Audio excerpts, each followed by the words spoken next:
We really launched this company in July of this year. We did the first merger with Treasury. The second merger was October. That'll complete in December.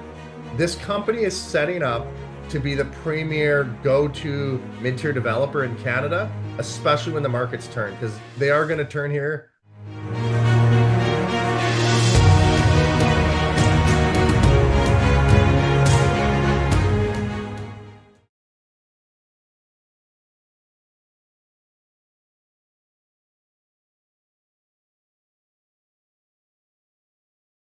And welcome to another edition of CEO and Market Expert Interviews. I'm your host, Lucian. Some of you know me as Triangle Investor from social medias.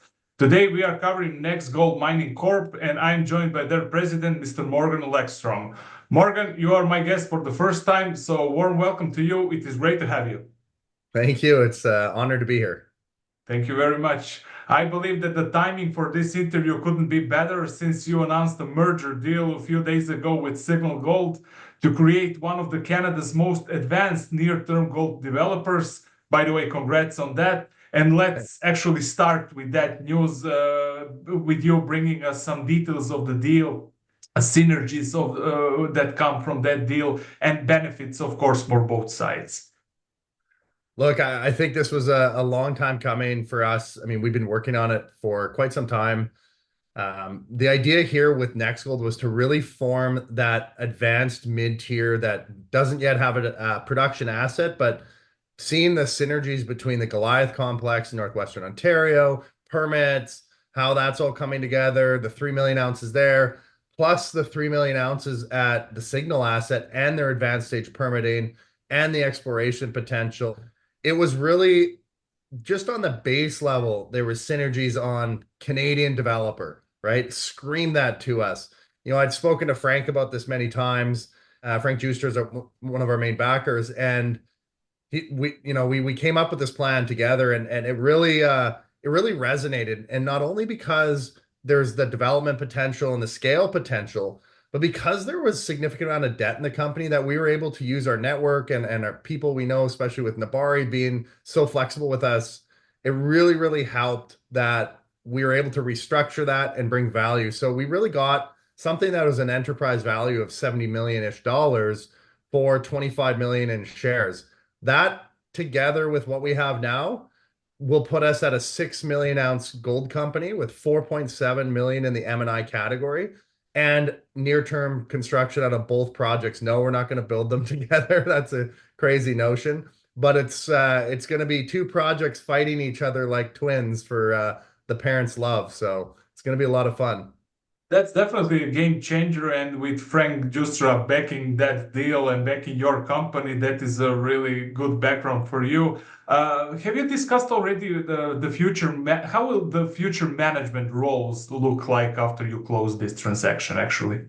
No, absolutely. Look, so Kevin Bullock, that is this current CEO of Signal, has had a really strong track record in the industry. And unfortunately, I'm not going to speak for Kevin, but I'm definitely going to echo how he's explained this to me. Like, they had a really good track going. They had a producing asset. They took some debt while they were producing to bridge into the construction of Goldboro. And unfortunately, the market changed, the dynamics of the market changed, and all of the companies in the market felt that. We all did. Developers, exploration, producers, everyone got hammered in 2023. It was a rough year for gold stocks.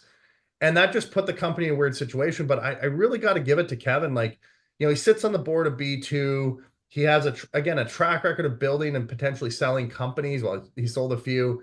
So him coming in as CEO really complements what Jeremy Wyeth has, who is the current CEO of NexGold. And Jeremy is that 35-year mine builder.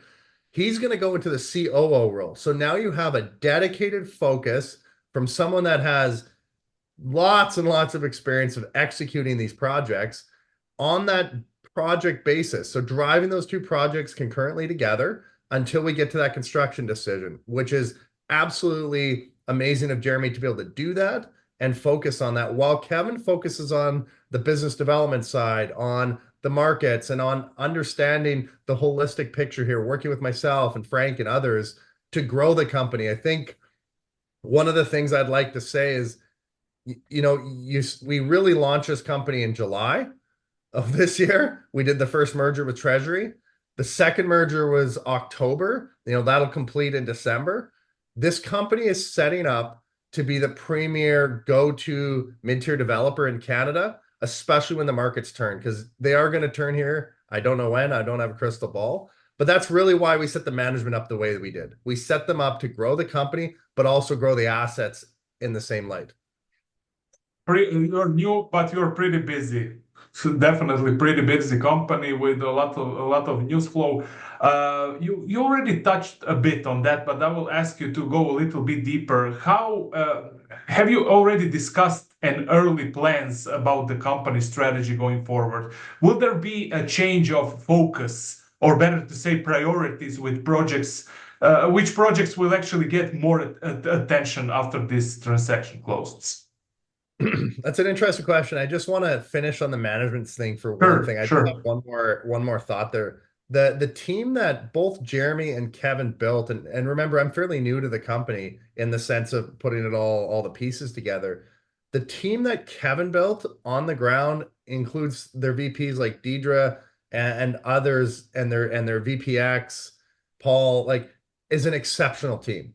The relations that they have with the First Nations, the relationship they have with the government in Nova Scotia is absolutely out of this world. I've been on the ground. I've met the chief of the tribe there in Nova Scotia, and I'm sitting there just mind blown at how cohesive that relationship is. So, hats off to both teams. Same with Jeremy building this expert team with Rachel and with Oren.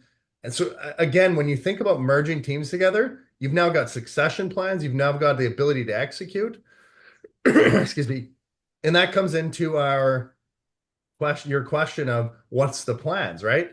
I don't want to speak for Kevin coming in or Jeremy, but I know the plan's going to be continue obviously with Goliath, getting that Q1 feasibility done, continue some drilling at Goliath and showing expansion potential, but also with the money that we're raising during this. And I have to say, well oversubscribed. We're very happy with the turnout in that, is that we're going to start drilling more at Goldboro too. And I know that's Kevin's plan, because if you look at the West Pit extension that they've already started to drill, there's significant amounts of ounces there, we believe.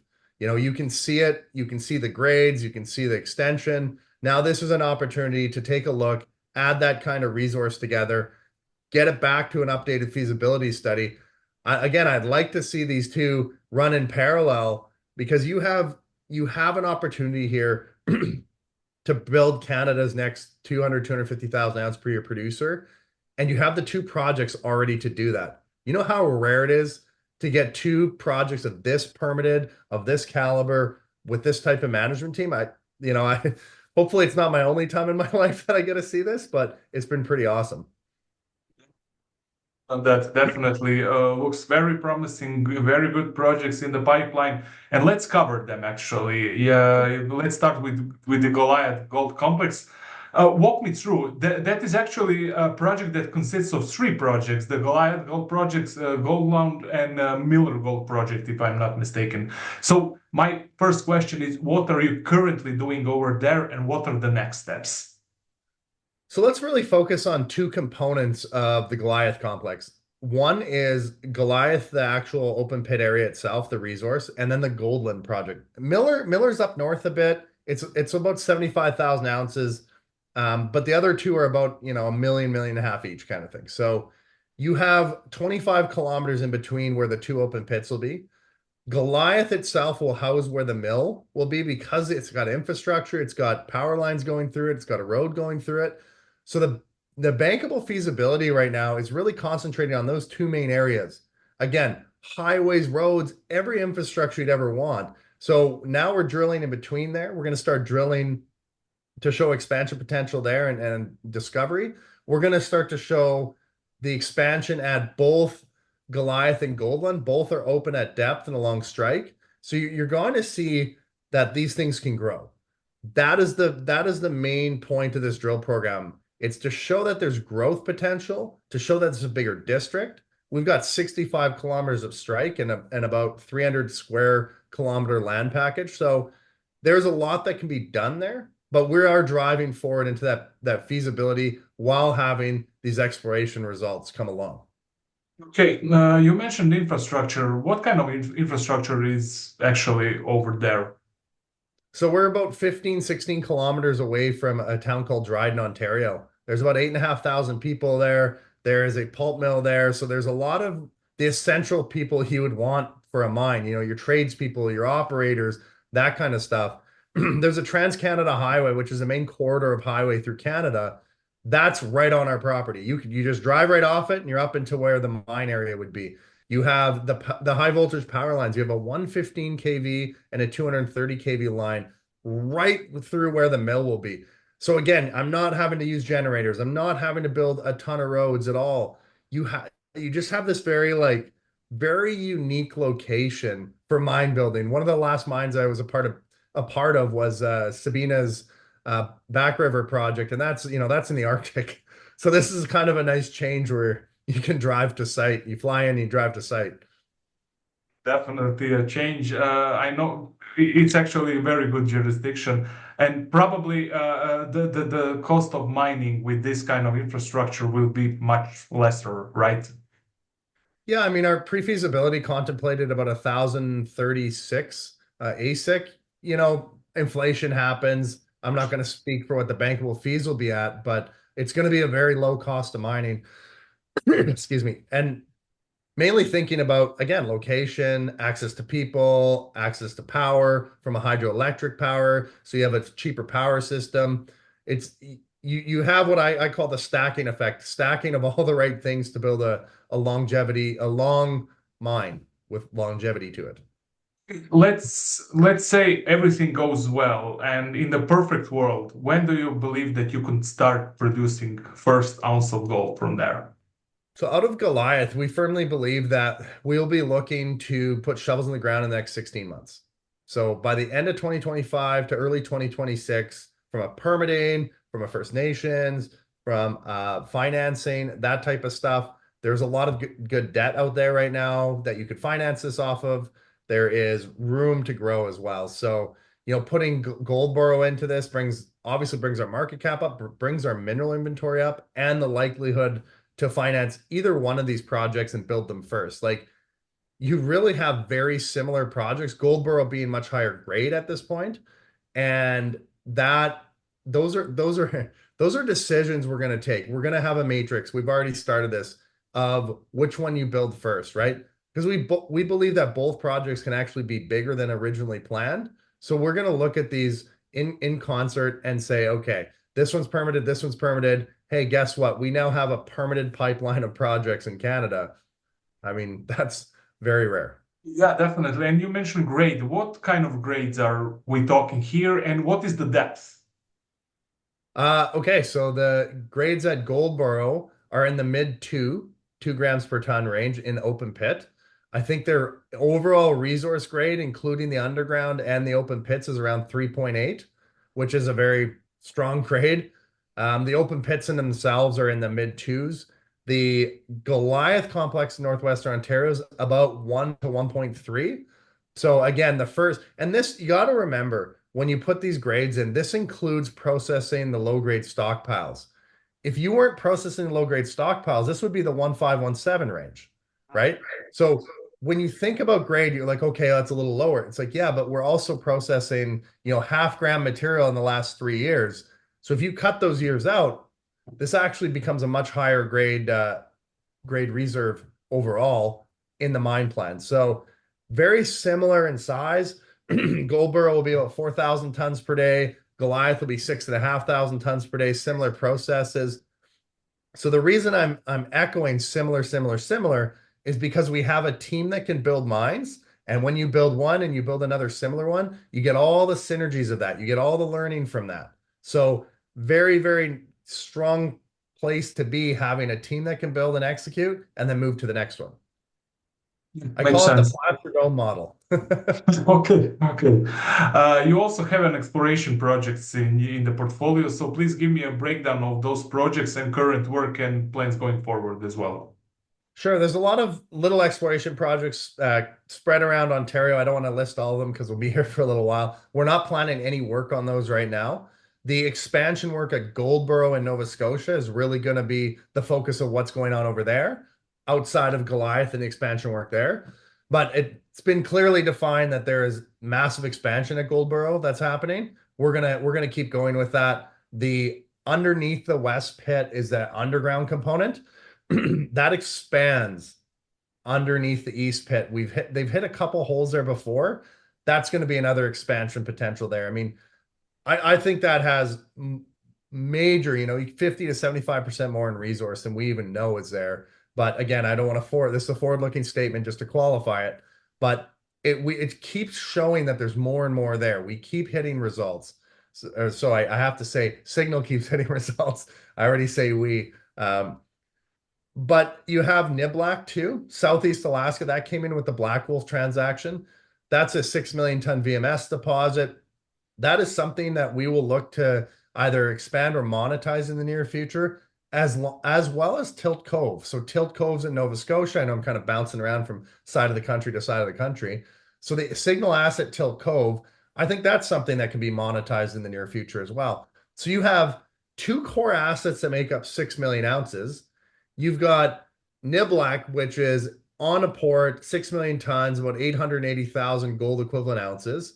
And you've got Tilt Cove, that was a past producing mine. So you have two opportunities on each side of the country to monetize in a non-dilutive way for our shareholders.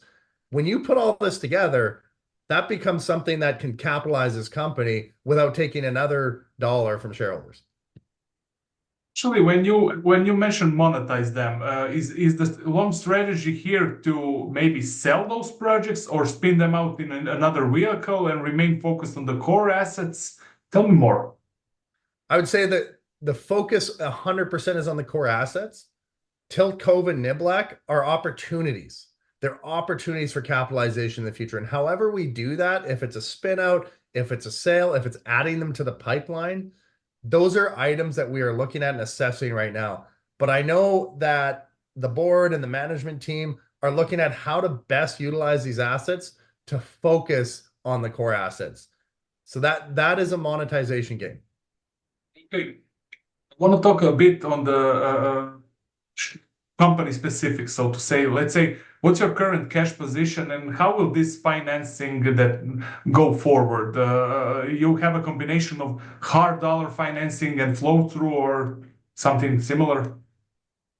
Yeah, so I mean, our cash position in NexGold's about 11.5 million right now, and the cash position in Signal, and again, I'm not speaking for Signal, I'm just saying from the disclosures, is about 4.5 to 5 million.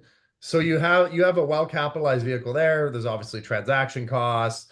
There's a cash payment that has to go to Nabari, all that stuff. And then with the money we're raising, will be about $20 million in cash, maybe even a little more. So you're going to have a strong cash position. You have a strong hard dollar position, strong flow through position. We are going to be well capitalized into past feasibility, making construction decisions with a very unique opportunity to capitalize on those two projects I mentioned on Niblack and Tilt Cove. So again, there's additional work that can be done. There's the royalties at Goldboro. There's currently no royalty on there. Nabari is taking a 0.6% royalty for the equivalent of 6 million US of the debt. Let me explain something. Nabari is not a royalty fund. For them to take a 0.6% royalty just shows how much faith they have in that project and in this company. Like, they are a debt LP fund, which means that they need to recover their money. For them to take an NSR of that size on this project, we think it's worth much more. We have 100% buyback on it, which is even better for us and them. This is another way to capitalize the company in the future, right? Those are worth exponentially more money. So you have an opportunity here that, again, you have projects you can use to monetize. You have a royalty you can monetize. You have all these non-dilutive methods from a share standpoint and a shareholder standpoint that could really add value to this company. So you talk about cash position, there's many quick ways to grow that do not involve going out and raising from the market. So you have very impressive share structure, share registry, actually. Frank Giustra, Tech Resources, First Mining. Who else is there? So our three largest shareholders are Frank Giustra, Sprott Asset Management, and and Extract Capital. Extract Capital has been an absolutely amazing shareholder. Sprott's been an amazing shareholder. Frank clearly has been an amazing shareholder. You know, a large chunk of this financing is taken up by current shareholders. So, and I mean a large chunk. So it just shows you the faith that they have in this transaction and this company going forward. Again, I've spoken with all of them, and it's very rare you get to put something like this together at this stage, as in this far along the permitting scale, this many ounces, this type of team. So they are backing it. You do have tech. You do have, 17% of our share registers institutional. So you have something that went from two companies having maybe 20% tight control to now a company that has 60% very tight control. That has happened over the past 3 to 5 months. So we've really cleaned up the share register. We're only 76 million shares out. Post transaction will only be 108 million shares out plus financing. So again, it's still a tight share register. Definitely. What about GNA numbers? What's your monthly cash burn without the export when you're not, let's say, exploring or drilling or something? Yeah, so it's an interesting question, and I got to preface this with we're running feasibility studies right now. We're running on the ground studies on the environmental side. We're working with First Nations on IBAs. So to back all that out would flatline the company, right? So I want to preface it with that, right? It's very important that there's a lot of work going on. Yes. So if you back all of that out, everything, you're like 200 grand a month, and you've got a full builder team, maybe 250, but you've got a full builder team in place. You've got all the right people in place. You've got, and this is including the other side. What we are doing right now is we're bringing a lot of value through these feasibility studies, a lot of value through the finalizing the environmental permitting and all the baseline work that has to happen. I like to call it the boring time of the company for people. This is when most shareholders go, okay, I mean, they're putting a lot of value there, but we don't see it. And then when you see it, it goes from here to here really fast because it's like, oh, now they're fully permitted. Oh, now okay, whoa, this is becoming real, right? You go through that bottom of the valuation curve on the Lassonde side. You have to remember when we merged, when Goliath or when Treasury Metals and Black Wolf merged, both were at the bottom of the curve. When Signal and NexGold merged, both coming out of that bottom of that curve. So we believe this is a strong value creation company with the right team, people in place, and time.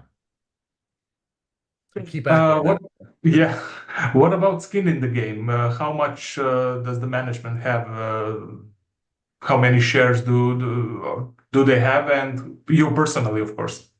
Yeah, I always like to say it to me, it's not about the amount of shares they have, it's about the amount of uh their net worth, the time they put into the company, all that stuff. You got to remember, Treasury before this had been around for a long time.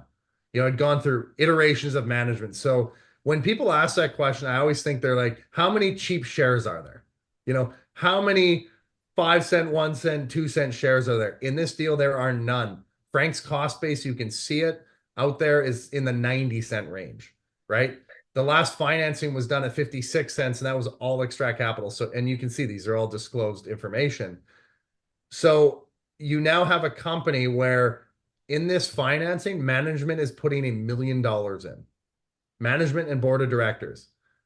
I'm putting 200,000 of my own money in, and trust me, I don't quite have all that money, so I'm gonna have to go sell a few things, sell a kidney or two, maybe just one. Okay. But it's not, to me, it's not about that. It's about how much your net worth. I'm gonna have 40 to 50% of my net worth tied up in this. That's That respectable. and the rest of it all goes to my son, so I have nothing left. Okay, Morgan, how are you approaching marketing? How can you tell the story even better? A hands-on approach. I think that's the only way to do it. Getting out with people like yourself, getting out and telling the story in person, getting out and telling the story in video, working with newsletter writers, but also just organically growing our network. starting to update the shareholders every other week, monthly, starting to do town halls. People have asked, there's marketing, but when's it going to start? It's always there. It's always starting. We're going to have more push coming, obviously, when we're closing the transaction. Kevin and myself and Jeremy and the team will be out on the road. We'll be in different countries. It is truly, there is no substitute for doing the grind and the hard work in the marketing space. You can't just pay someone to do it for you. There is paid advertisement, and that's not a problem. But for us, it is such a great story to tell in person, because every time I tell it, people go, "Wait, what? How did that happen?" I'm like, it happened quick and it happened with the right people. Okay, fair enough. Final question, Newsflow, what and when can investors expect in the, let's say, next few months in the terms of Newsflow? Oh, wow. Drilling on both projects. I'd imagine you'll see news out of Signal on results. I'd imagine you see news out of NexGold on results and potentially more on the IBAs and feasibility work. And it's going to be kind of littered with news flow, corporate update, because we're going to want to keep everyone every month informed. Hey, here's what we're doing. Here's how we're moving forward. Closing the transaction in early to mid-December. And then it's just going to compound into feasibility study, into more results. You're going to see a very strong news flow over the next 6 to 8 months to 12 months that will show exactly where this company is going. It was Mr. Morgan Lekstrom, NexGold Mining Corp president. Morgan, I wish you luck with all your projects and with this transaction to close as fast as it can. Thank you very much for coming to my show. It was a great chat and good luck. Thank you very much. Appreciate it.